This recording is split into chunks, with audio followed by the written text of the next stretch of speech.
입니다. KBS 제일라디오 5시 뉴스를 마치겠습니다. KBS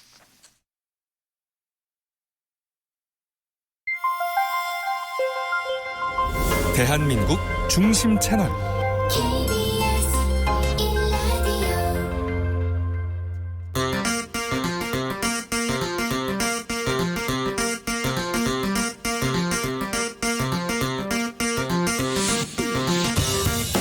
주진우 라이브.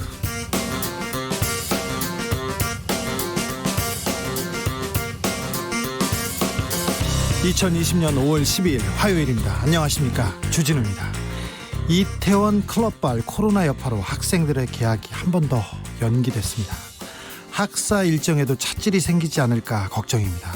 학교 현장에 혼란은 없을까요? 개학 준비 어떻게 하고 있는지 이재정 경기도 교육감, 강은희 대구시 교육감에게 차례로 이야기 들어보겠습니다. 작년 5월 이맘때였습니다. 봉준호 감독의 기생충이 칸 영화제에서 황금 종려상을 받았습니다. 그런데 올해는 코로나로 칸 영화제가 연기됐습니다. 미국 디즈니사는 코로나 여파로 1조 7천억 원의 손실, 입을 수 있는 최대치의 피해를 입었다, 이렇게 발표했습니다. 우리 영화계도 비상인데 이태원발 코로나 확진으로 다시 비상사태가 길어지게 생겼습니다. 낮지만 강한 목소리로 사회 문제를 이야기하는 변영주 영화감독과 함께 영화계 상황 짚어보겠습니다. 김태년, 주호영 여야 원내대표의 공식 회동 일정이 내일로 잡혔습니다. 둘이 만나 처음으로 할 얘기가 뭘까요? 무슨 얘기를 나눌까요? 정치고수 박지원 의원은 둘에 대해서 정책과 논리의 대결이다, 이렇게 말했는데, 둘의 만남 그리고 여의도에서는 어떤 이야기가 펼쳐질지 박지원 의원에게 미리 들어보겠습니다. 나비처럼 날아 벌처럼 쏜다. 여기는 주진우 라이브입니다.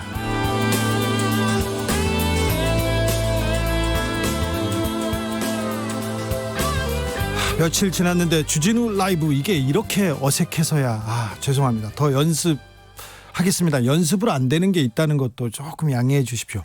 오늘도 자중자애, 겸손하고 진정성 있게 여러분과 함께 하겠습니다.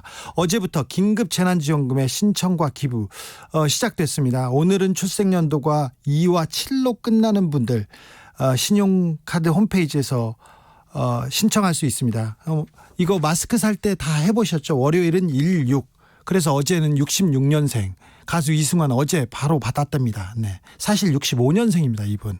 그런데 아무튼 오늘은 끝이 27 화요일이기 때문에 이분 신청할 수 있습니다. 기부도 바로 할 수 있습니다. 기부 실수로 기부 버튼 눌렀어요. 그러면 하루 내에 바로 잡을 수 있다니까 너무 걱정하지 마십시오. 신청 잘하셨나요? 불편한 점 없으셨나요? 기부하신 분들도 있지요. 여러분들의 이야기 들어보겠습니다. 샵 9730, 짧은 문자 50원, 긴 문자는 100원입니다. 콩으로 보내시면 무료입니다. 그러니까 이쪽으로 마구 문자 투척해 주십시오. 저는 오늘 일찌감치 도착해서 여러분께 보내드릴 엽서에 사인했습니다. 엽서 받으실 분 주진우 라이브 홈페이지에 명단 올려놨습니다. 내 이름이다 확인하시고요. 카카오톡 플러스 친구에서 주진우 라이브 검색하시고 거기에 성함, 핸드폰 번호, 주소 보내주시면 사인 엽서 받으실 수 있습니다. 좀 번거로워도 차근차근 하면 금방 받을 수 있습니다. 경쟁률이 높지 않습니다. 이거 꿀팁인데요. 이쪽으로 오시면 엽서 하나 받을 수 있습니다. 제가 엽서를 보내면서 사인하면서 좀 더 나은 선물 어떻게 보답할까 지금 고민하고 있습니다. 그러니까 어떤 거 내놔라 이런 문자도 보내시면 제가 그 청취자 뜻대로 제가 따라 하겠습니다. 유튜브에서 주진우 라이브 검색해서 영상으로도 보십시오. 그럼 시작하겠습니다. 시끄러운 세상, 더 시끄러운 정치, 풀리지 않는 갈등, 꼬이는 일상, 답답하신가요? 저에게 오십시오. 주 기자가 여러분의 답답한 속을 뚫어드립니다. KBS 1라디오 주진우 라이브.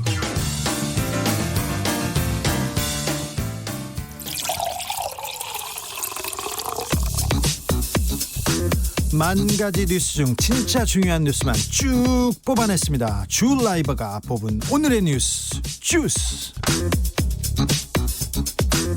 시사인 임지영 기자, 안녕하세요. 네, 안녕하세요. 요즘 무슨 취재하십니까?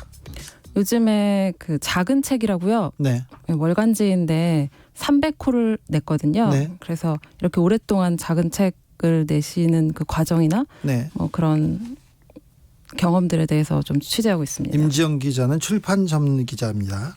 코로나19 상황부터 가볼까요?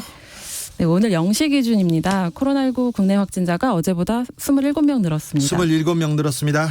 네, 이 중 22명이 국내 지역 발생이고요. 아이고. 5명은 해외 유입 사례입니다. 네. 네, 이후에도 좀 늘어가지고요. 오늘 정오까지 이태원 클럽 관련 확진자가 9명 추가됐습니다. 이태원 클럽발 확진자가 벌써 100명이 넘었습니까? 네, 102명인데요. 네. 102명 중에서 이태원 클럽을 방문한 확진자는 73명이고요. 예. 나머지 29명은 가족, 지인, 동료 등 접촉자입니다. 아이고, 젊다고 혈기왕성하게 막 다녔는데 지금 가족들, 할머니, 어머니한테 지금 주변 분들한테 피해를 끼치고 있습니다. 네. 서울시가 익명검사를 받게 하겠다. 그래. 이름을 적기 어려우면 전화번호만 적고 검사해달라 이렇게 했는데 이 익명검사가 효과를 내고 있다고요? 네, 조금 전에도 성소수자 단체가 기자회견을 하기도 했죠. 클럽 방문자에 대한 비난하고 낙인 효과가 점점 강해지고 있는데요. 그런가요? 네, 그래서 신분 노출을 꺼리는 사람들을 위해서 서울시가 익명검사제를 실시하고 있습니다. 네. 말씀하신 대로 원할 경우에 이름을 노출하지 않고 뭐 전화번호만 확인하는 겁니다. 근데 이 방침이 효과를 좀 보고 있는 것 같아요. 그 11일 하루에만 검사를 6,544건이나 했다고 합니다. 아, 그래요? 네, 효과를 보고 있는 것 같습니다. 지금 검사해야지. 지금 안 하면 경찰이 곧 찾아가서 초인종 누릅니다. 그러면 좀 상황이 심각해지고요. 만약 지금 검사를 안 하다가 나중에 확진되지 않습니까? 그러면 엄청난 피해 보상, 배상, 영수증을 물어야 될 수도 있습니다. 그리고 벌금이 2천만 원인가요? 최고 네. 2천만 원이고 징역 2년에 처해질 수도 있습니다. 네, 아무튼. 네, 그렇긴 한데 좀 검사를 유도하는 방식으로 가는 게 더 좋아 보이긴 하는 것 같습니다. 네, 그래서 지금 일단은 유도하고 지금 호소하고 있지 않습니까? 네.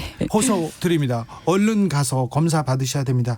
아이고, 이태원발 코로나 때문에 등교 연기가 확정됐습니다. 네, 어제 방송 중에 교육부 발표가 있었습니다. 네. 내일로 예정돼 있던 고등학교 3학년 등교가 20일로 연기됐습니다.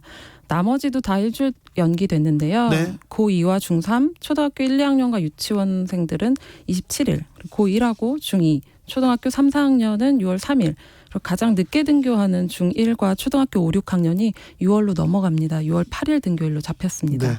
그래서 등교 계약 준비는 개인적으로는 어떻게 하세요?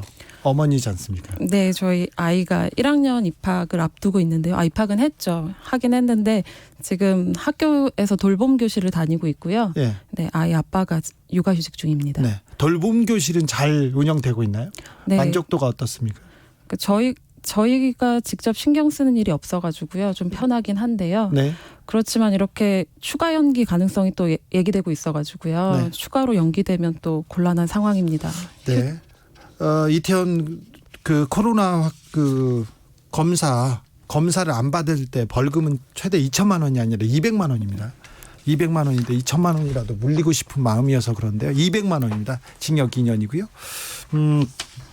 서울에서 지하철을 탈 때 반드시 마스크를 해야 탈 수 있는 건가요? 네, 내일부터인데요. 서울에서 그 혼잡한 시간에 지하철을 탈 때는 반드시 마스크를 써야 합니다. 혼잡한 시간 때만. 네, 기준이 있어요. 승객이 정원의 1.5배를 넘어서면 방송으로 마스크 착용을 알릴 겁니다. 네. 그래서 개찰구에서는 마스크 미착용 승객의 탑승을 제한할 방침입니다.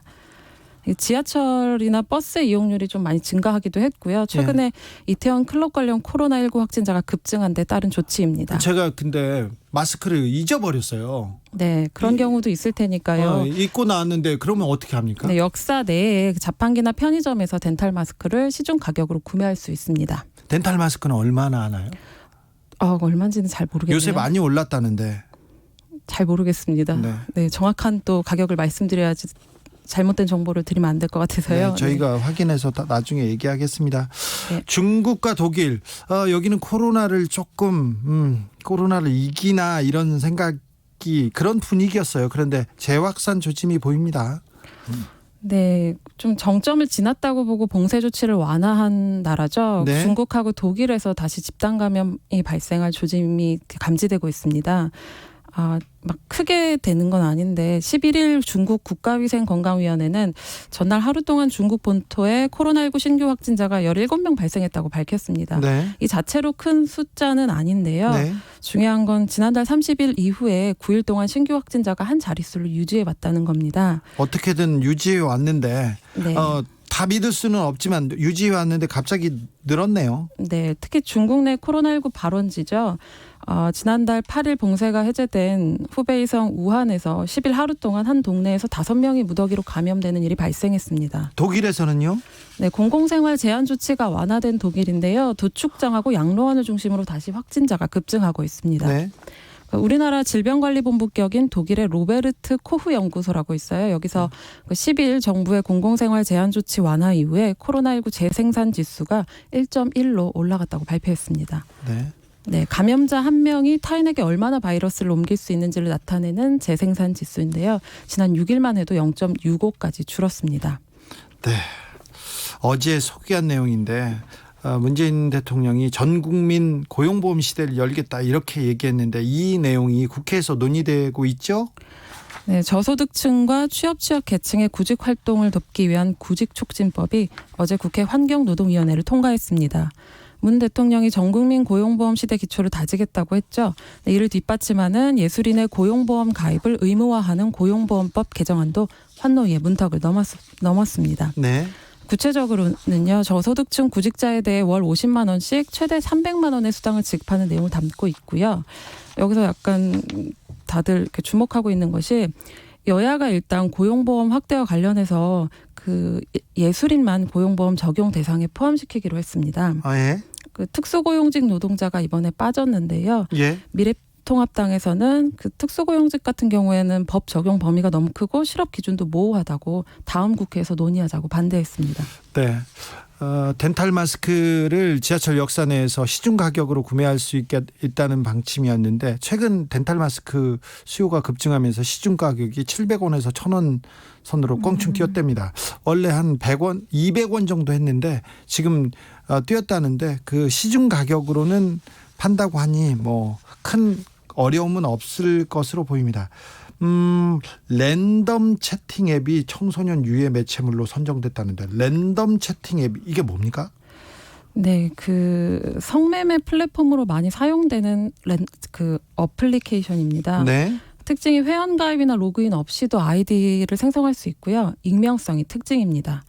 이게 청소년 유해 매체물로 지정된 건데요. 이제 네. 청소년들이 사용할 수 없게 된 겁니다. 청소년들이 또 네, 이건 빨리 지정했어야죠. 네, 성착취 영상 공유방인 엠번방 사건에서도요. 랜덤 채팅 앱이 청소년의 유입 경로가 되기도 했습니다. 예. 근데 300에서 400개 정도로 파악이 되고 있거든요. 이렇게 많습니까? 네. 여성가족부가 지난 3월에 채팅 앱 346개를 조사했더니 본인 인증 이쪽이 좀 미비해서 휴대전화 기기 인증 비율이 13.3%에 불과했다고 합니다. 일부러 이렇게 만들어 놓은 거겠죠? 그렇죠. 사용자 숫자를 늘리기 위해서인 것 같은데요. 네. 최근에 제가 이수정 범죄심리학자를 인터뷰한 적이 있습니다. 네. 거기서 그 랜덤 채팅 앱의 심각성을 피부로 느꼈다면서 경험담을 말씀해 주셨는데요. 지난 여름에 연구 때문에 랜덤 채팅 앱을 다운받아서 깔았는데 한두 시간 안에 계속 쪽지가 날아왔다고 합니다. 예. 그러니까 10만 원, 7만 원, 5만 원을 준다고 성구매를 제한했던 거죠. 아이들이 성인 남자들에게 굉장히 위험에 노출될 만한 그런 환경을 만들어주고 있네요. 이 랜덤 채팅 앱이. 네, 그리고 어플리케이션 회사에서 예.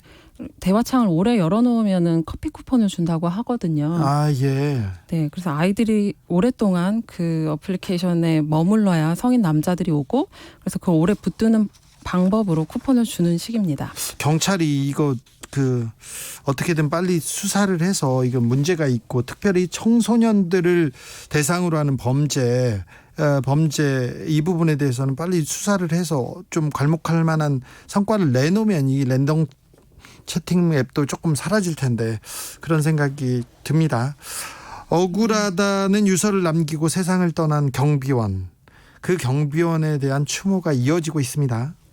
네, 서울 우이동의 아파트 단지 경비원 최모 씨가 어제 사망했다는 소식을 전해드렸는데요. 예. 이후에 여러 움직임이 좀 일고 있습니다. 네. 일단 아파트 주민들이 촛불을 들었고요. 네. 그런 방식으로 이렇게 추모를 하고 있고, 또 청와대 국민청원에선 그 입주민 갑질 금지를 촉구하는 글이 올라와서 수만 명의 동의를 얻었습니다. 예. 또 시민단체가 경비노동자 추모 모임을 결성해서 오늘 오전 아파트 단지 앞에서 기자회견을 가졌습니다. 아니 다 좋아요. 그런데 가해자는 처벌을 받아야 될 거 아닙니까? 네. 그래서 가해자를 엄정 처벌하고 정부의 경비노동자 사망에 대해 재발 방지 대책을 마련하라고 단체는 주장하고 있습니다. 네. 그리고 제가 경비노동자 당사자의 이야기를 담은 책 한 권을 소개시켜드리고 싶은데요. 제목이 임계장 이야기입니다. 임계장 이야기. 네, 그 저자이기도 하고 경비 노동자인 조정진 씨가 자신을 인터뷰했던 기자들에게 어제 사건으로 장문의 메시지를 보냈다고 합니다. 네. 여전히 경비원으로 일하고 계셔서 퇴근한 뒤에야 그 소식을 접했는데요. 그래서 너무 놀라서 울었다고 하시는데, 이런 억울한 죽음을 막아보려고 책을 썼는데 쓸모가 없어졌다면서 동료에게 죄송하다고 말했습니다. 이번 사건이 그 임계장 이야기 책에 담긴 내용하고도 다르지 않은데요. 오래된 아파트나 2중, 3중 주차로 인한 갈등, 또 폭언, 폭행 같은 노동 현실이 잘 드러나 있습니다. 한 그 몰지각한 시민의 폭행으로 그리고 갑질로 한 경비원이 사망했습니다. 이건 구조적인 문제이기도 한데 경찰이 빨리 수사를 마무리해서 어떻게 어떤 처벌을 받는지도 조금 알려주고 싶습니다. 최근 논란이 되고 있는 정의기억연대 후원금 관련해서 계속 논란이 커지고 있습니다. 논란을 키우는 측면도 있는 것 같은데요. 오늘 정의기억연대에서 직접 기자회견을 열었습니다. 네, 어제 기자회견이 있었는데요. 지난주 이용수 할머니가 그 수요 시위 등에서 모은 후원금을 할머니들을 위해 쓰지 않았다고 문제 제기를 했죠. 네. 그러면서 논란이 좀 커졌습니다. 그러니까 어제 그 기자회견에서는 정의기억연대가 데이터가 깔끔하게 설명 안 된 부분은 사과드린다는 입장을 밝혔습니다. 네. 또 2017년에서 2019년 3년 동안 22억 1,965만 원의 기부금 수익 가운데 41%를 피해자 지원 사업비로 집행했다고 밝혔습니다. 네. 이번 논란을 볼 때 조금 저희가 봐야 될 게, 예. 그 일본군 위안부 피해자 지원 단체로서 이 정의연을 보는가, 아니면 피해자 지원 단체냐, 아니면 피해자 지원뿐만 아니라 위안부 진실을 알리고 공론화하는 단체이냐, 이런 측면입니다. 후자의 그 성격이 좀 강하죠? 네, 정의기억연대가 기자회견에서 그렇게 해명을 했는데요. 네. 피해자들의 생활 안정만을 목적으로 하는 인도적 지원 단체가 아니라고 말했습니다. 네. 정의기억연대가 90년대 초에 이렇게 생겼죠, 지금. 네, 한국정신대문제대책협의회 시절부터 국제사회의 일본군 위안부 문제를 공론화하는 데 큰 역할을 해왔습니다. 네. 이번 논란으로 그 정의기억연대도 지난 활동을 되돌아보고 좀 살펴봐야겠지만요. 네. 그렇다고 그동안의 공이 완전히 가려져서도 안 될 것 같습니다. 네. 일부 보수 언론이 굉장히 그 신나서 보도하고 있습니다. 탐사 보도를 하고 있는데 꼭 일본 언론사 같다는 생각을 조금 해보기도 합니다. 일부입니다. 극히 일부.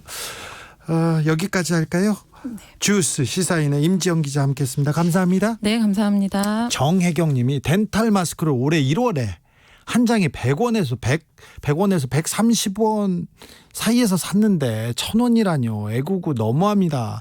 좀 너무하네요, 이거. 조금 여기까지는 그 공권력이 약간 대비를 했어야 되는데, 날이 더워지고 KF는 숨 못 쉰다고 지금 불만이 많았잖아요. 그럼 다른 마스크에 대한 대책을 내놨어야 되는데, 그런데 이렇게 얘기하면 금방 내놓을 거예요. 네. 그래도 아무튼 더 잘해야 됩니다. 예.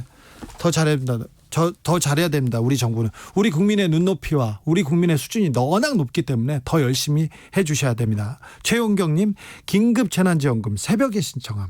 크크크. 유후, 빨리 들어와라. 양이 병원 가야 한다. 네, 새벽에 신청하면 빨리 찾을 수도 있다고 합니다. 0973님, 어제 재난지원금 신청했는데 복잡하지 않고 쉽게 금방 되더라고요. 13일부터 쓸 수 있다고 해서 토요일에 동네 새 가족들이 제가 아는 형님 가게로 가기로 했습니다. 즐겁게 사용하려고요. 네, 이렇게 사용하고 가족들과 잘 사용하고 밥 먹고 그러라고 지금 재난지원금 주는 겁니다. 최수진님, 어제 가족들과 가족회의에서 20% 기부하기로 했어요. 더 많이 하면 좋겠지만 나머진 지역사회 경제활성화에 힘써 보려고요. 네, 이것도 좋은 방법입니다. 20%든 뭐 자기 사정껏 하고 그 다음에 나머지는 지역 경제에 쓰고, 네, 좋은 생각이십니다. 교통정보센터로 가겠습니다. 김한나 씨. 네, 작업과 사고 소식들이 많은데요. 먼저 서울 양양간 고속도로 서울 쪽으로 설악 부근 1차로에서 시설물 보수 작업을 하고 있습니다. 설악 나들목 3km 정체되고요. 서울 외곽 고속도로는 판교에서 일산 방면인데요. 청계 요금소 부근에서 3km 작업 여파 받고 있습니다. 이후로 소래터널 부근에서 송내까지 속도 떨어지고 있고, 반대 일산에서 판교 쪽도 계양에서 송내에 7km 더디게 지나고 있습니다. 한편 광주 대구간 고속도로 광주 방면은 거창 휴게소 부근 1차로에서 화물차 관련 추돌 사고를 처리하고 있는데요. 처리 작업이 늦어지고 있습니다. 가야 1터널 지나시는 분들은 주의해서 지나셔야겠고요. 서울 시내는 강변북로 구리 방면으로 난지나들목에서 성산대교 쪽으로 고장난 차가 1차로를 막고 서 있습니다. 가양대교부터 양화대교까지 정체되고 있고요. 이후로 마포대교에서 청담대교 쪽으로 밀리고 있는데요. 40분가량 소요되겠습니다. KBS 교통정보센터였습니다. 주진우 라이브.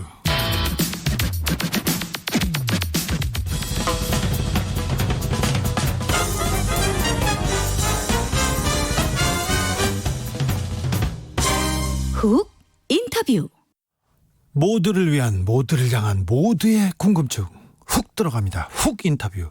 우리 학생들의 개학이 한 주 더 미뤄졌습니다. 찔끔찔끔 5번 미뤄진 개학에 수험생들, 학생들 지치고 힘들 것 같아요. 학사 일정은 더 빠듯해졌고요. 학교마다 대책회의에 들어갔는데요. 교육 현장 상황 어떤지 자세히 들여다보겠습니다. 이재정 경기도 교육감 연결했습니다. 안녕하세요. 네, 안녕하세요. 반갑습니다. 네, 교육부가 일주일 개학 연기 결정했습니다. 이거 어떻게 보셨어요? 아유, 걱정이에요, 정말. 우리 학생들 답답하고 안타깝고, 이거 좀 어떻게 애들을 위로해 줄지, 그거부터가 우선 걱정입니다. 네. 더구나 학생들은 1학기 지금 수업도 제대로 못하고 온라인 수업으로 하고 있지만, 예. 역시 대면 수업을 해야 이게 뭐 수행평가도 받고 제대로 다 진행이 될 텐데, 네. 정말 걱정이에요. 네. 교육감님. 네. 교육감님 되시고 제일 큰 걱정입니까, 지금이? 지금 정말 제일 큰 걱정이죠. 도대체 이렇게 오랫동안 휴업을 한 일도 없고, 예.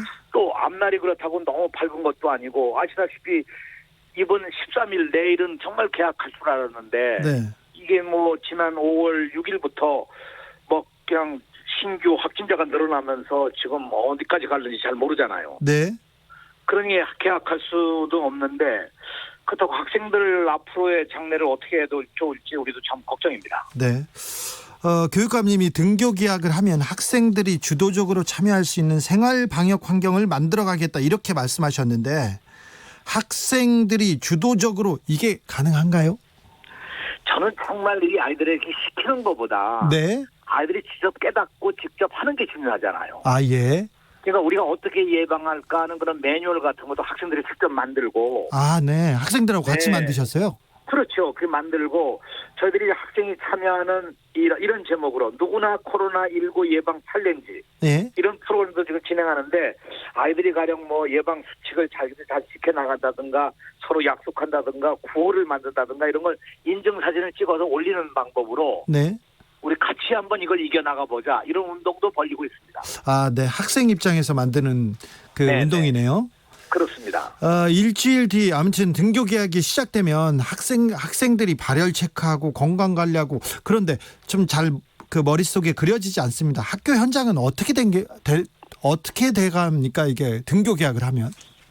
지금 아주 거의 완벽하게 준비돼 있어요. 완벽하게요? 우선 학교 교문에 들어서면 네. 아이들 모두 이 열화상 카메라로 실제 한 사람 한 사람 다 체크가 될 거고요. 열화상 카메라는 준비가 됐습니까? 네, 준비가 거의 다 돼서 이제는 거의 전체가 다 돼가고 있는 중입니다. 그리고요, 열화상 카메라를 지나면, 네, 그러면 이걸로만 안 되면 그다음에는 비접촉식 고막을 하는 그 체온계 예. 이걸 학급당 하나씩 우리가 비축을 해서 예. 각 교실에서 또 수시로 한번 재보는 거죠, 아이들이. 예. 그리고 물론 손 씻기 뭐 이런 건 물론이라니와 마스크도 지금 저희가 1인당 4매씩 예. 비상용으로 비치하고 있고요. 준비를 다 해놨습니까? 네네. 네. 그리고 이 손소독제도 어제 경기도 경우는 네. 15톤 트럭 7대분 분량으로 예. 엄청난 양이 들어와서 예. 각 학교에 다 배분했습니다. 아, 네. 준비는 네, 네. 이런 거 저런 거 준비할 게 정말 많겠군요. 많아요. 학교 현장은 정말 선생님들이 바쁘죠. 힘들고. 네, 온라인 수업 준비하시다가 또 이거 등교 계약 준비하느라고 선생님들이 참 고생이 많으시군요. 네, 그렇습니다. 만약에요. 네. 계약을 했는데 학생이나 교직원이 코로나19에서 양성이 나온다. 그러면 어떻게 됩니까? 우선 확진자가 되면 등교는 못하게 하고요. 예. 그러나 출석은 인정해 줍니다. 아, 예. 네, 그리고 의심이 가는 학생도 일단 등교를 중지시키고, 예. 그것도 역시 출석으로 인정하면서 확실히 의심 증상이 벗을 때까지 집에 머물게 되죠. 예. 그리고 이제 학생들 가운데 뭐 기저질환이 있거나 장애 학생이 있는 경우는 또 역시 이 경우에도 집에서 이제 온라인 수업을 받거나 집에서 머물도록 하고 우리가 출석을 인정해 주는 경우가 있고요. 네. 그래서 가능하면 감염을 최대한 막아나가기 위한 조치들은 잘 취해 나갈 겁니다. 8672님도 이 얘기했는데 어른들이 걱정이지 아이들은 더 잘 따릅니다. 네, 아이들은 맞아요. 그렇죠. 네, 아이들은 믿고 가도 괜찮겠죠. 애들은 너무 잘해요. 사실 이거 잘 지키라고 하면 잘 지키는데 본인들이 스스로 할 수 있도록 환경을 만들면 더 효과적이죠. 아, 그런가요? 네네. 저는 학교 다닐 때 선생님 말씀 잘 안 들었습니다. 그거는 선생님 말씀을 시키는 거니까 싫었겠죠. 우리 주진우 기자 같은 경우는 뭐 스스로 맹렬하게 하는 사람이니까. 그랬을지도 모릅니다. 네. 네. 네. 심영선님은 우리 아이의 새로 맞춘 교복 입고 싶어가지고 학교 갈 날 기다리고 있어요. 이제 하복 찾을 때가 됐네요. 이렇게 말씀하시는 분도 있고. 정말 학생들에게 미안해요. 신입생들 경우는 네. 그야말로 꿈 같은 얘기 아니에요. 학교 첫 등교라는 것이. 예. 그 친구들도 보고 싶고 교복도 입고 싶고 얼마나 그렇겠어요. 예. 정말 이 아이들에게 어떻게 위로를 해줘야 될지 잘 모르겠습니다. 학사 일정도 중요하고 학생들에겐 수업 일수도 중요한데 여름 방학은 어떻게 됩니까? 여름 방학이 사라졌나요? 이게 정말 큰 걱정이에요. 이대로 가면 지금 여름 방학을 뭐 한 줄 정도밖에 못할 것 같아서. 예. 지금 선생님들도 걱정이고 선생님들은 이미 3월 2일부터 뭐 원격 교육도 하고 뭐 온라인 수업 준비하고 뭐 이런 거 다 하면서 지금 이제까지 왔는데 지금까지 열심히 맹렬하게 지금 일하고 있는데 여름밤에 못 쉬면 또 힘드네요. 이것도 큰일이죠. 그러니까 저는 늘 얘기가 190일 수업 일수 법정 수업 일수도 중요하지만 175일 이 휴가도 중요하다. 네. 저는 그렇게 주장하는데 어떻게 여름방학이라 사라진 게 지금 큰 문제입니다. 아니 교육감님이 주장하면 교육부에서 들어줘야 되는데 교육부에서 안 들어줍니까? 아닙니다. 이건 뭐 지금 상황이 어쩔 수가 없잖아요. 그래서 그러니까 여름 방학이 보장이 되는 겁니까? 아니면 없어질 수도 있습니까? 지금 상황으로는 다 없어질 가능성이 많습니다. 진짜요? 네. 여름 방학이 없으면 이게 학교에 이제 낭만도 없고 아무것도 없는 건데요. 낭만만 없는 게 아니라 7, 8월 큰 무더위 속에서 창문 열어놓고 에어컨 틀고 공부한다는 게 이게 정말 더구나 다 마스크하고 공부한다는 게 정말 상상해 보세요. 이건 무슨 뭐 영화에나 나올 법한 일이지 현실이지만 참 두려운 거죠. 그렇습니다. 교육감님 이거 궁금해하는 분들이 있는데요. 적폐소강님도 이런 의견 주셨어요. 이번에 가을 학기로 개편할 수 있는 거 아닌지 9월 학기제 시작하자 이런 주장도 많지 않습니까? 여기에 대해서는 어떻게 생각하시는지요? 저는 정말 1학기를 이렇게 제대로 학습을 못하면 아이들이 제대로 학습을 못하고 지나가면 특히 고3의 경우는 더더나 제대로 공부 못한 상태에서 수능 시험을 볼 수 있는 것도 아니고요. 예. 그러니까 실제로 우리가 한 2, 30년 동안 논의해온 일인데 예. 이번에 차라리 앞에 1학기를 전환학기로 하고 예. 온라인 수업도 하고 뭐 여러 가지 4차 산업혁명이 준비됐으니까 그런 경험을 쌓고 9월부터 새롭게 1학기로 가자. 이런 주장을 저는 뭐 벌써부터 좀 해오고 있는데요. 네. 네. 그래서 전 이렇게 하는 것이 정말 우리 아이들의 학습이나 여러 가지 미래를 위해서 적절한 게 아니냐 이렇게 생각합니다. 현실적으로 가능할까요 이게? 근데 교육부에서 안 받아줍니까? 그러면 이런 의견을?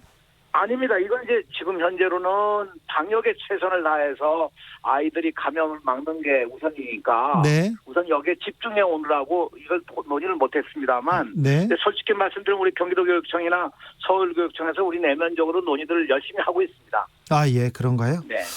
등교 계약이 다시 한 주 늦춰졌는데 코로나19로 불안해하시는 학부모님들, 고생하시는 학부모님들 많지 않습니까? 네네.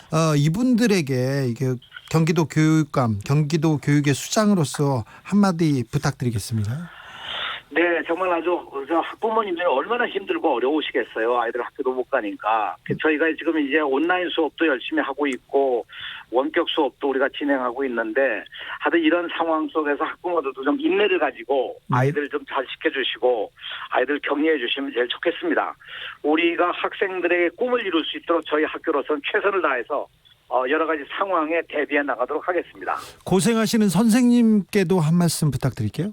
네, 이번 5월 15일이 스승의 날인데요. 정말 이 코로나 때문에 스승의 날 축하도 못할 텐데 우리 선생님들 정말 너무너무 고마워요. 왜냐하면 이 생전 안 해보던 온라인 수업 하시느라고 저희 경기도 같은 경우 94,000명의 선생님들이 연수도 받으셨어요. 예. 정말 선생님들에게 감사를 드립니다. 네, 그나마 이런 어려운 환경에서도 교육이 계속 앞으로 나가고 있고, 그 다음에 온라인 계약에 의해서 등교 계약까지 빨리 할 수 있는 게 우리 선생님들, 학부모님들의 헌신과 공이라고 생각합니다. 아무튼 감사합니다. 네, 안녕히 계십시오. 여기까지 듣겠습니다. 이재정 경기도 교육감님이셨습니다. 이번에는 대구 상황으로 가보겠습니다. 대구가 코로나 때문에 어려운데요. 강은희 대구시 교육감 연결했습니다. 안녕하세요. 네, 안녕하십니까. 네, 대구에 계신 분들은 더 많이 고생하신다는 거 알고 있습니다. 네. 네. 감사합니다. 얼마나 마음고생이 크셨어요? 네, 그동안 굉장히 힘든 시간을 보냈던 것 같습니다. 뭐 대구 시민들뿐만 아니라 이제 학교에 있는 선생님, 학생들 그리고 학생들도 상당히 오랫동안 집에서 거의 직거하다시피 한 생활을 했기 때문에 네. 스트레스나 이런 부분도 상당히 심하고요. 지금은 이제 전반적으로 안정이 되어 가고 있는 상황입니다. 네. 다만 이제 이태원 사건이 터져서 저희 모두 걱정하고 있는 상황입니다. 아, 그러게요. 이제 사회적 거리두기 잘해서 이제 조금 넘어가나 했는데 네. 이태원에서 터졌습니다. 그래서 더 교육부의 계약 연기 결정이 조금 더 마음 아팠을 텐데 어떻게 보셨어요, 교육감님?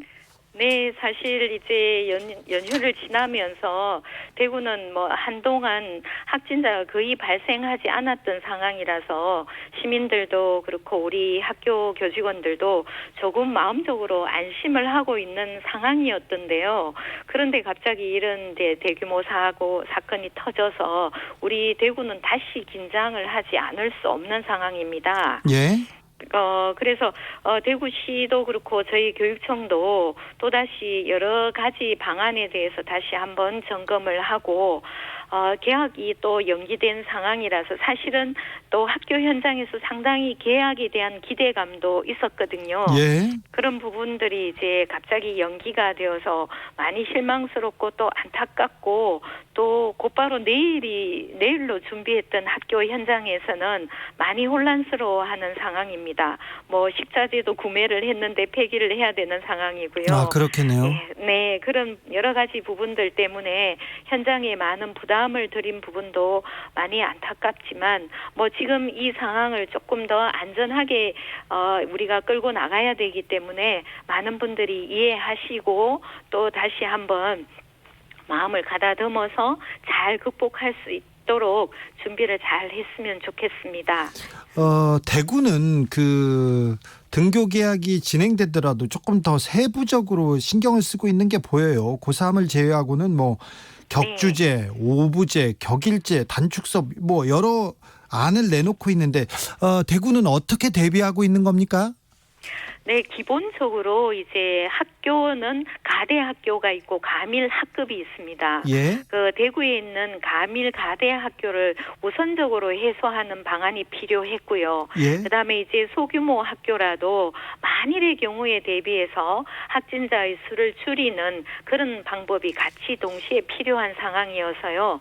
고3 학생을 제외한 모든 학생들은 격주나 격일 수업을 할 수 있도록 여러 가지 방법을 굉장히 좀 복잡하게 만들었습니다. 그러니까 이렇게 격주나 격일제로요.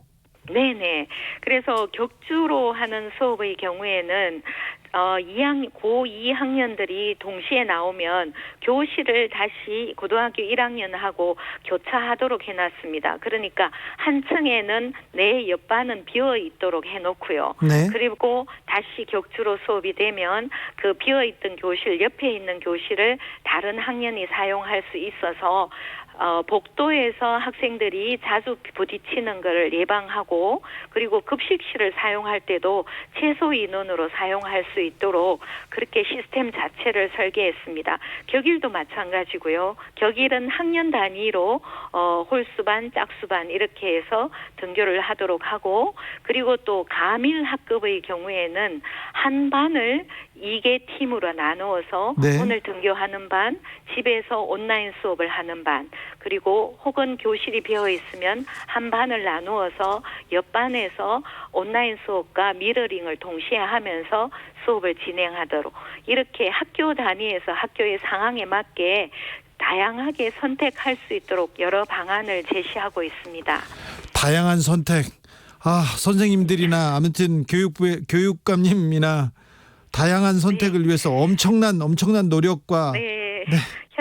현장의 선생님들도 설득을 하면서 네. 현장에서 가장 맞는 방법을 선택할 수 있도록 길을 열고 있고요. 그리고 초등학교는 저학년 아이들이 먼저 등교하고 있는데요. 네. 5월 27일에 1, 2학년은 안심 등교라고 해서요. 네. 일주일에 한 번만 우선 등교해서 아이들이 생활 지도나 급식 지도 그리고 교내 생활과 질서를 익히도록 했습니다.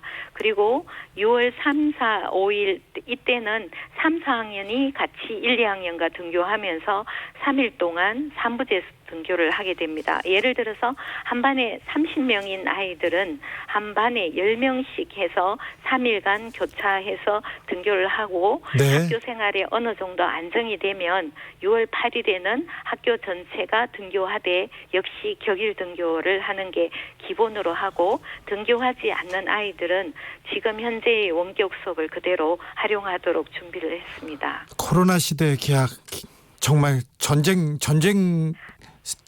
때 나오는 네. 그 비상 대책인 것 같습니다. 진짜 전쟁터 같습니다. 교육장. 네. 학생이나 교직원한테서 만약에 코로나 확진자가 나왔을 때 대책은 어떻습니까? 대구는 좀 특별할 것 같습니다. 네, 저희는 약간의 이상 증세가 있으면 즉시 그 검사를 받을 수 있도록 시군청별로 저희가 그 협의를 해서 학교 학생이거나 교직원이면 언제든지 즉시 검사를 받을 수 있도록 협조 체계가 잘 되어 있습니다. 네. 그렇기 때문에 조금이라도 망설이지 말고 검사를 받을 수 있도록 준비가 되어 있고요. 그리고 학교 현장에서 발열이나 그 이상 증세 유무도 시간 단위로 자주 체크할 수 있도록 준비가 되어 있고요. 일시 관찰실부터 시작해서 학교 단위의 마스크 착용 그리고 이미 또 대구시에서도 마스크 착용을 의무화하는 운동을 펼치고 있습니다. 이런 게 사회적으로 그리고 학교와 같이 연계되어서 한다면 조금 더 안전할 수 있고요. 만약에 확진자가 발생이 된다면 학생 수를 극단적으로 줄여서 오부제 수업과 원격 수업을 즉시 전환할 수 있도록 준비를 하고 있습니다. 그래서 선생님들이 이렇게 되면 부담이 많기 때문에 선생님들의 수업 공동체도 적극적으로 활성화할 수 있도록 지원을 해드리고 있습니다. 그래서 많은 선생님이 동시에 두 가지 일을 하지 않고 조금 잘 분산해서 이렇게 좀 하게 된다면 부담은 줄이고 만일의 경우에 발생할 수 있는 비상사태를 좀 슬기롭게 헤쳐나갈 수 있지 않을까 이렇게 예상하고 있습니다. 교육감님께서 감염병과 공존하며 안전하게 잘 살 수 있는 방법을 배울 수밖에 없다 이런 말씀을 하셨는데 그 말이 좀 그 고개를 끄덕이다가도 좀 슬프기도 합니다. 네, 좀 많이 안타깝습니다. 네, 여기서 배워야죠. 코로나19로 불안해하시는 학부모님들이나 청취자분들께 한마디 부탁드리겠습니다. 네. 저희가 상상할 수 있는 많은 경우와 상황을 가정하고 있습니다. 그래서 지켜야 할 내용이 굉장히 많습니다. 지금까지도 참고 왔는데 또다시 이런 많은 규칙들을 아이들에게 익히게 하고 또 실천해야 되는 부담이 학부모님들도 많고 학생들도 여전히 무겁다고 생각합니다. 하지만 우리 모두 힘을 합쳐서 조금만 더 참고 인내하시면 언젠가 이 터는 빛이 보일 수 있다고 생각합니다. 네. 학부모님들도 그리고 우리 학생들도 잘 부탁드리고 참아주시고요. 그리고 저희도 선생님들과 함께 최선을 다해서 노력하고요. 특히 현장에서 너무나 어려운 과정을 거치면서 원격 수업부터 선생님들이 너무나 꼼꼼하게 준비하고 계시는데요. 현장을 뛰는 우리 선생님들 감사드리고요. 사랑합니다. 5월 15일 스승의 날 축하드립니다. 네.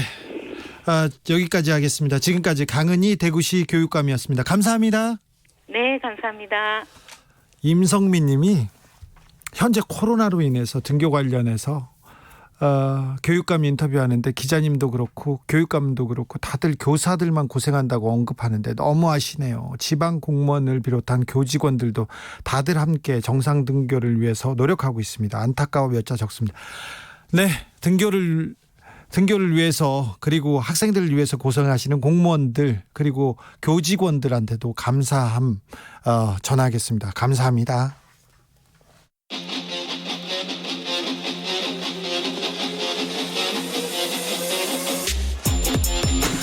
진짜가 나타났다. 악마 기자 주 기자가 전해주는 지옥에서 온 실사. 주진우 라이브.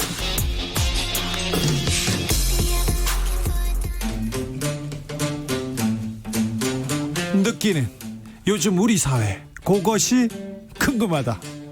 청년에게 묻는다. 요즘 뭐하니? 월요일에 이어서 화요일도 여론과 커뮤니티로 읽는 시사 프로게이머 출신 유튜버 황희두 씨 함께하고 있습니다. 안녕하세요. 네, 안녕하세요. 황희두입니다. 어제 방송 끝나고 오늘 방송까지 뭐하고 노셨어요? 이제 또 커뮤니티를 계속 꾸준히 모니터링도 하고 네. 공부도 하고 제 유튜브도 하고 그러고 있었습니다. 네, 유튜브도 하고. 예. 네. 친구들은 뭐하고 놀아요? 친구들은 요즘 밖을 잘 못 나가다 보니까 게임을 많이 하더라고요. 또. 게임이요? 예. 밖에 나갈 때도 게임 많이 했어요? 그런 것 지금은 같습니다. 게임을 더 많이 합니까? 네, 더 많이 하는 거예요. 요즘 유튜브를 꿈꾸는 친구들도 많아진 것 같아요. 그렇죠. 예. 그런 분들 많습니다. 인터넷 커뮤니티를 뜨겁게 달구고 있는 이야기들 풀어보겠습니다. 오늘은 어떤 얘기입니까? 일단 첫 번째로 전해드릴 내용은 그 긴급재난지원금에 관한 내용인데요. 이 부분에 대해서 관심이 뜨겁습니까? 청년들도? 그 청년들이 자체적으로 뜨겁다기보단 그 특정한 게시글들이 올라왔을 때 좀 특정한 반응들이 좀 공통적으로 보였는데 어떤 반응이요? 다 정리할 수는 없지만 좀 인상 깊었던 걸 갖고 왔습니다. 그 긴급 재난지원금 관련된 콘텐츠가 올라오고 그 신청할 때 기부 금액의 그 항목에 직접 입력할 수 있는 칸이 있는데 거기에 입력하면 기부라는 거니까 받는 사람들은 조심을 해라 이런 게시글이었거든요. 근데 거기에 댓글들이 좀 되게 눈에 들어왔습니다. 네. 좀 요약을 해보면 정부가 이건 일부러 사람들 헷갈려서 자동 기부하게 하라고 저렇게 만든 거라고 비난을 하더라고요. 예. 예, 그러면서 이건 정부의 사기 수법이다 이런 식으로까지 얘기하는 사람들도 있었고. 왜 그러는지는 좀 알겠습니다만, 네. 네. 예, 대략 이런 내용들이 있었고 또 다른 부류는 뭐냐면 이 좀 진보를 싫어하는 자칭 보수라면 신청을 하지 말아라. 이런 댓글들도 좀 보였습니다. 기부하지 말아라. 예, 이거 하지 말아라. 이 지원금을 신청하지 마라. 네. 기부를 해라. 이런 댓글들이 보였는데 심지어 좀 세게 얘기를 해서 아무튼 보수의 그 양심을 이런 돈 몇 푼에 파는 건 말이 안 된다고 주장을 하면서 또 거기서 서로 싸우고 있더라고요. 예. 일단 말이 안 되는 말을 하면서 싸우네요.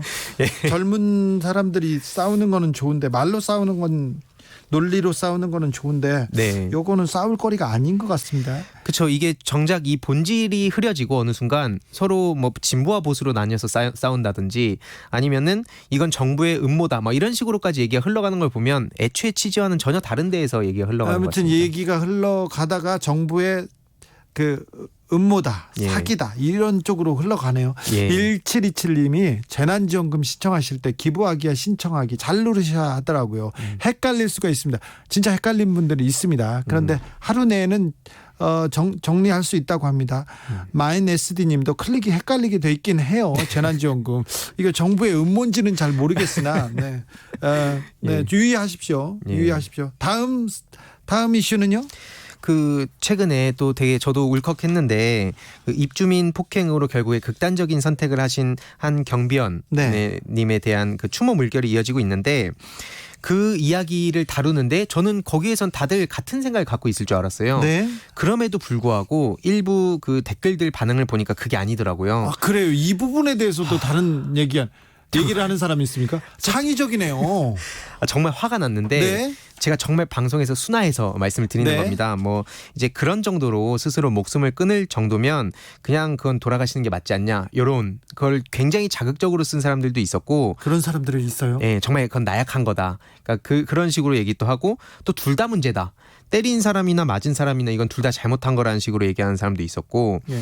그냥 그러면 경비원 그만두면 되는 거 아니냐 막 이런 식으로 얘기하는 사람도 있었고 그냥 그 블랙리스트를 걸어서 그 당사자를 외부로 내쫓으면 되지 왜 본인이 저렇게 선택을 하냐 이런 거를 굉장히 자극적으로 쓴 사람들이 좀 보였습니다. 이렇게 자극적으로 경비원을 비난하는 댓글을 쓰면 예. 호응이 좀 있습니까?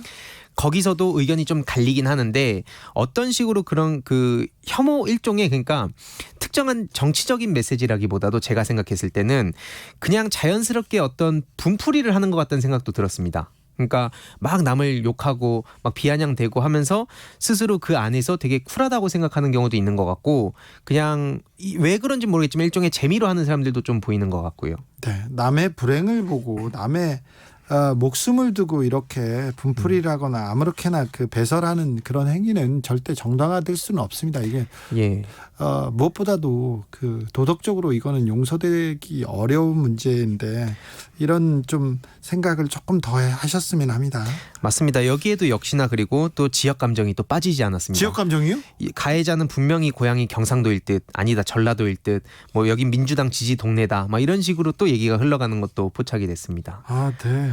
예, 이게 정작 그 가슴 아픈 이야기 그리고 어떤 말도 안 되는 이 갑질에 대해서 얘기가 흘러가야 되는데 전혀 논점이 벗어난 데에서 이런 얘기가 진행이 되는 걸 보면서 좀 그런 생각이 많이 들었어요. 젊은 친구들이 아무런 의식 없이 이 흐름을 따라가다 보면 네. 그 논점에 빠지게 될 것 같은데 그러니까 아무런 생각 없이 지역 감정으로 빠지는 거 이거 굉장히 좀 위험 수위에 올라와 있지 않나 이런 생각해 봅니다. 예. 지역을 얘기하는 것 자체가 예. 이미 그 멋은 하나도 없고요. 촌스러워요. 예. 촌스러워요. 네, 이거 지역 어디냐 그 사람 지역을 놓고 그 사람을 분석하거나 어떤 사건을 이해하는 거 있지 않습니까? 이게 자체가 이게 말이 안 돼요. 예, 맞습니다.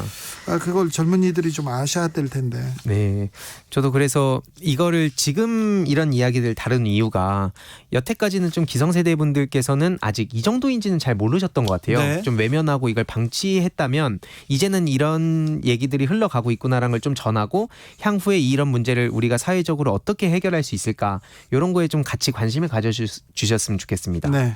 베트남 혐오 어제 조금 말씀하셨는데 예. 이 베트남 혐오에 대한 이야기는 뭔가요? 궁금합니다. 그 베트남에 대한 이야기가 좀 커뮤니티에 여기저기 좀 올라오기 시작했는데 대표적으로 하나만 좀 말씀드리면 게시글 제목이 알면 알수록 놀라운 베트남의 나라 사랑 이걸 좀 순화해서 말씀드리겠습니다. 네. 그래서 내용을 보니까 유튜브 캡처가 돼 있습니다. 뭐 내용은 한국인들은 베트남이 발전하는 걸 두려워하냐 왜 그렇게 베트남 때문에 한국이 빨리 부자가 되냐 뭐 이런 식으로 내용들이 흘러가고 있는데 그리고 그 댓글들까지 캡처가 돼 있는데 한국이 여전히 베트남에 빚을 지고 있다. 뭐 한국 조상은 베트남이다. 이런 게 댓글에 또 이렇게 올라와 있습니다. 내용 근데 캡처가. 그 한국의 조상이 베트남이라고요? 네, 뭐 이건 그런 또 게. 처음 들어보네요. 그래서 이런 댓글들을 캡처한 게시글을 올린 거예요. 그래서 네. 한국인이 보면 당연히 이게 뭐지 하고 화가 나게끔 그런 이 게시글이 올라와 있는데 그 캡처된 그 유저의 닉네임을 보면 무슨 뭐 리호아, 김부이 뭐 이런 식으로 한국어로 써 있습니다. 이게 또. 네. 그리고 아이디는 또 어쨌든 저렇게 베트남인을 한국어로 해놓고 댓글은 또 한국어로 달려 있습니다. 저게. 그래서 제가 좀 이상했던 게 베트남인들이 만약에 그 자국민 유튜브에다가 그런 걸 단다면 이게 한국어로 돼 있는 게 아니어야 되는데 그렇죠. 왜 이게 한국어로 돼 있고 한국인들한테 마치 보여주는 것처럼 저렇게 돼 있는지가 굉장히 의심스러웠습니다. 좀 이상하네요. 예, 그래서 이거는 무슨 의도로 이런 글들이 돌아다니는 걸까 좀 생각을 하게 됐습니다. 그랬더니 제가 그래서 그 내용들 좀 봤는데 뭐 이게 확실하게 어떤 의도를 갖고 했다라고 제가 얘기할 수는 없지만 제 주위 친구들하고 좀 이걸 얘기를 해봤어요. 이게 왜 한국어로 저렇게 올라올까? 그랬을 때 이거는 한국인들한테 누군가가 전하려는 메시지다. 뭐 약간 이런 식으로 해석을 했습니다. 그렇겠죠. 그래 네. 보이네요. 마지막으로 어떤 얘기인가요? 마지막으로는 좀 짧게 전해드리려고 하는데 보이스피싱에 잘 당하는 연령대 이런 게시글이 올라왔더라고요. 네. 좀 많은 사람들이 봤는데 16년도의 수사기관 금감원 사칭 보이스피싱 성별 연령별 피해 현황을 자료로 정리한 건데 거기에서 20, 30대 여성이 가장 많은 피해를 받았다. 그러면서 거기에 또 엄청난 혐오성 댓글들이 많이 달려 있었습니다. 20, 30대 여성이 보이스피싱에 가장 취약한 건 예. 맞네요. 그 자료에는 그렇게 돼 있긴 했는데 그냥 거두절미하고 표 하나가 이렇게 올라와 있어서 네. 20, 30대 여성들이 가장 많은 피해를 받았기 때문에 뭐 가장 역사상 뭐 멍청하고 최악이다 이런 식의 댓글들이 자극적으로 많이 달려 있었습니다. 네. 거의 대부분의 댓글들이 다 그랬습니다. 또 여성에 대한 혐오 이게 예. 청년한테 아무렇지도 않게 지금 진행되는 걸 보면 좀 안타깝기도 합니다. 예. 여기까지 듣겠습니다. 요즘 뭐하니 유튜버 황희두 씨와 함께했습니다. 감사합니다. 예, 감사합니다. 장영태님 혐오 정서로 클릭 장사하려는 뻔한 짓 아닙니까? 이렇게 얘기하는데 뭐 그렇게 보입니다. 주진우 라이브 1부 마무리하겠습니다. 저는 6시 2부에서 다시 뵙겠습니다.